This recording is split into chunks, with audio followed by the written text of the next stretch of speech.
This is the BGG Climbers list for the week ending 12/15/2021. This list is put together every week by Michael Alexander. I'll include links in the description below if you want to take a look at it. Let's get right in the list. We're going to skip the sub 10 ones this week. It just wasn't that interesting. And we'll start with number 10, which is Seven Wonders Architects. We've talked about this a number of weeks ago. This one is not doing as well. I haven't played it, so I don't know. I just don't think that this re-implementation has found its footing with the people that liked Seven Wonders before. Maybe it's that Seven Wonders isn't nearly as popular as it used to be.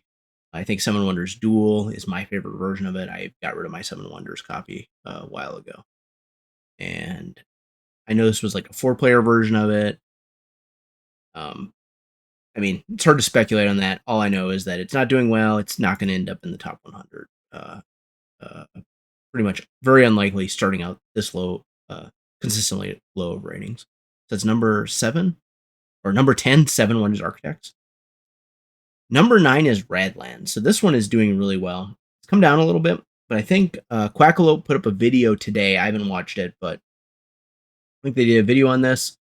I think something like they should have backed it or so forth. So this game is doing, I think, really well. I like the artwork on it. I don't think the gameplay is probably to my liking based on what I know about it, but it does seem like the people that like this type of gameplay really like this game. Do I think it's going to end up the top 100? Probably not, unless they do another Kickstarter or do a retail release. I think it's just not going to get enough copies out there from what I know about it. So that's number 9, Radlands. Number 8, Euthea, Torment of Resurrection. So this is another game that's doing extremely well from Kickstarter. It's got 246 ratings already. I think a lot of the copies are getting delivered at this point. I know it's getting a really strong reception. I think they're doing our Kickstarter early next year or mid next year or something like that. So there's a chance this one will hit.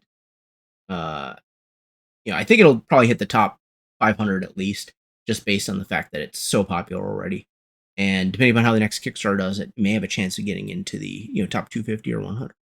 So that's Euthea, Torment of Resurrection. Number 8. Number 7 is World of Warcraft, Wrath of the Lich King. So this is it dropped a little bit with its new ratings, but it's picking back up. It's actually doing really strong for a pandemic game. It only has 314 ratings so far, but I love the minis in it. I think the World of Warcraft theme resonates with a lot of people and a lot of gamers. I'm really excited to see how this one does in the future and see if it can be another pandemic game in the top 100, which there have been quite a few. So it's number 7, World of Warcraft, Wrath of the Lich King. Number 6 is Boon Lake. So it's this is Alexander Pfister's latest heavy game, which a lot of people have said it takes the place of, or some people have said it takes the place of Maracaibo for him. I think the theme is a little bit more welcoming than Maracaibo. I thought that was just kind of a poorly chosen, pasted on theme, even though the gameplay is really strong. And Boon Lake is his latest heavy game. I feel like he's really excelled in the heavier game department. Like when he tries to do a middle or lightweight game, it just doesn't hit with the right people. But these heavier games seem to, especially like Great Western Trail. So Boon Lake, it's picking up steam a little bit. It's at 516 ratings. I think we'll have to see how this does. This one is definitely not a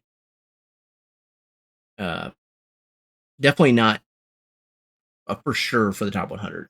Alexander Pfister's games, I think he has 1 or 2 in the top 100. I don't know if Maracaibo made it in there, but I know for sure Great Western Trail did. We'll have to keep an eye on this. I think when we get to about 1,000 ratings, it'll be time to make a call on that. So that's Boon Lake, number 6. Number 5, Role Player Adventure. So this one is doing really well. This one, it's been consistently mid-8s for its new ratings. It's been climbing on the average, and the Bayesian average or geek rating has been ticking up finally. It's only got 406 ratings, but the reviews have been really strong for this. I think the people that like Role Player are going to really like this game. I think it has a shot of getting the top 100, assuming it's sold enough copies.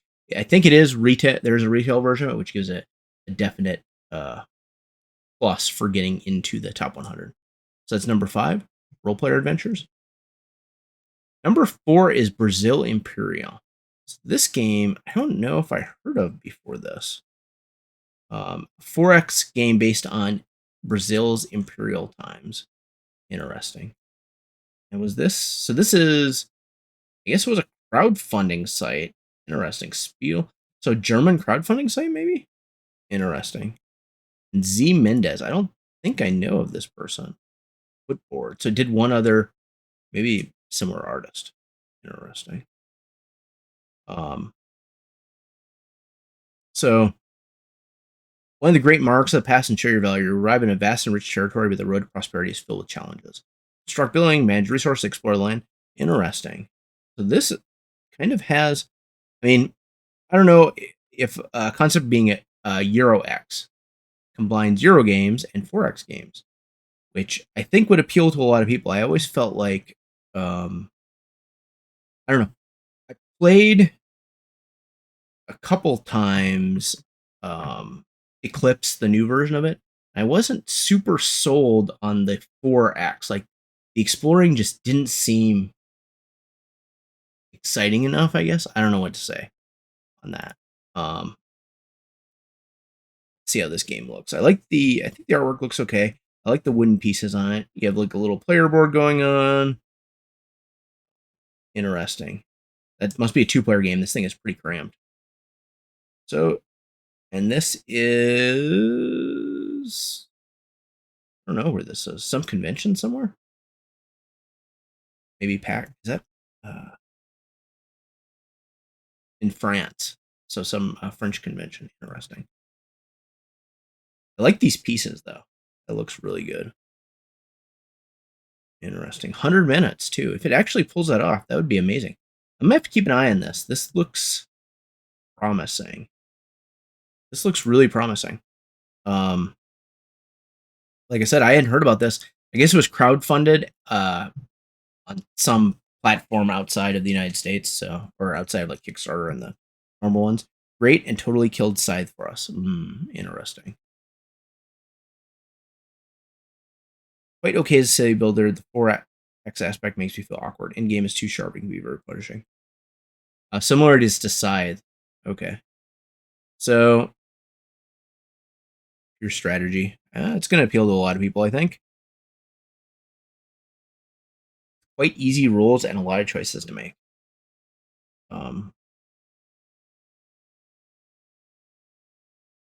Interesting. It is kind of a mid-weight or kind of medium-heavy 4X game. I think it's worth keeping an eye on. I mean, if it's just a replacement for Scythe, I'd probably just play Scythe. There's no real reason to get a different game. I mean, Scythe doesn't really have the. I mean, it has a little bit of an exploration aspect, but not really too much. So this is Brazil Imperial. I'm gonna keep an eye on this one just for personal interest. I don't know if we'll see it again because it has been getting some ratings in the last few months. This is the first time it showed up on the list. Number 3 is Ela and Something Shiny. So again, this is another game I haven't.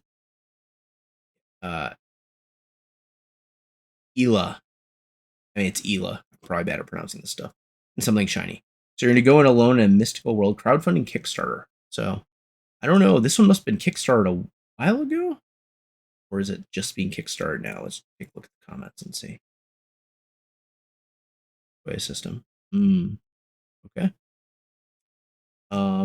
Let's look at the artwork here. Some really cool stuffed animals.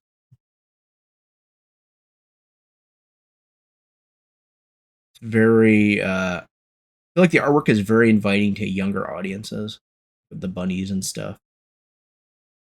Really neat pictures there.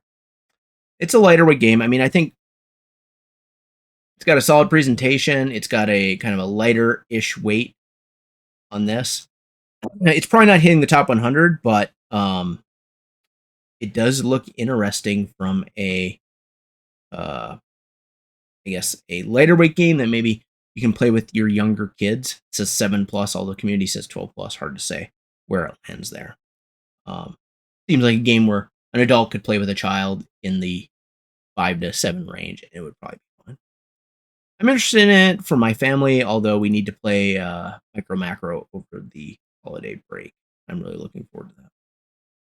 That's number 3, Ela and Something Shiny. Number 2, Final Girl. So we looked at this last week. It was its first week on the list. Looks like Kickstarter's getting delivered. It's getting really solid ratings.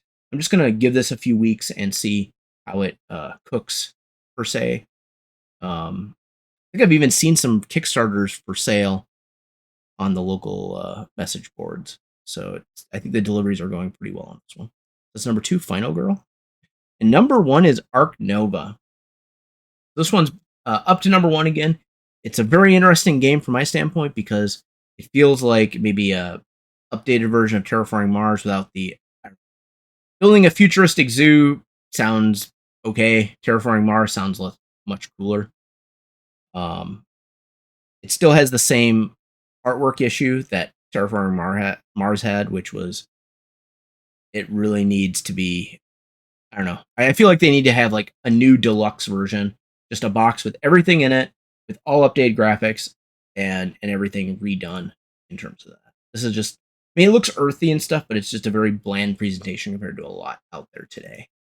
To me, a game like this is something where you could go and say, tool make me a better presentation.